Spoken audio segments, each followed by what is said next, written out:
Hi friends, ನಮಸ್ತೆ. ನಾನು ವನಿತಾ ನಾಡಿಗ್ ಕಿಚನ್ಸ್ಗೆ ಸ್ವಾಗತ. ನಾವಿವತ್ತು ಒಂದು ಸುಲಭದ ರೀತಿಯ ಬೆಂಡೆಕಾಯಿ ಪಲ್ಯವನ್ನು ಮಾಡೋಣ. ಬನ್ನಿ. ಮೊದಲಿಗೆ ಎಣ್ಣೆಯನ್ನು ಹಾಕಿ ಅದಕ್ಕೆ ಸಾಸಿವೆ, ಜೀರಿಗೆ, ಉದ್ದಿನಬೇಳೆ, ಕಡಲೆಬೇಳೆ, ಅರಿಶಿನ ಪುಡಿ ಹಾಕಿ ಕರಿಬೇವಿನ ಸೊಪ್ಪನ್ನು ಹಾಕಿ ಇದಕ್ಕೆ ನಾನು ಖಾರಕ್ಕೆ ಸೂಜಿ ಮೆಣಸನ್ನು ಹಾಕ್ತಾ ಇದ್ದೇನೆ. ಇಂಗನ್ನು ಕೂಡ ಕುಟ್ಟಿಕೊಂಡಿದ್ದೇನೆ. ತುಂಬ ರುಚಿ ಕೊಡುತ್ತೆ ಇದು. ಒಗ್ಗರಣೆ ಚಟಪಟ ಅಂದ ಮೇಲೆ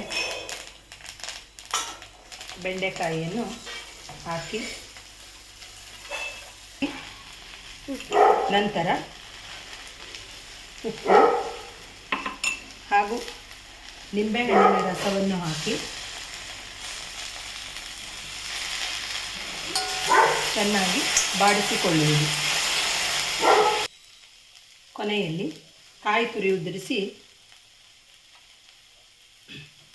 30 ಸೆಕೆಂಡು ಸ್ವಲ್ಪ ಹುರಿದರೆ ರುಚಿಯಾದ ಬೆಂಡೆಕಾಯಿ ಪಲ್ಯ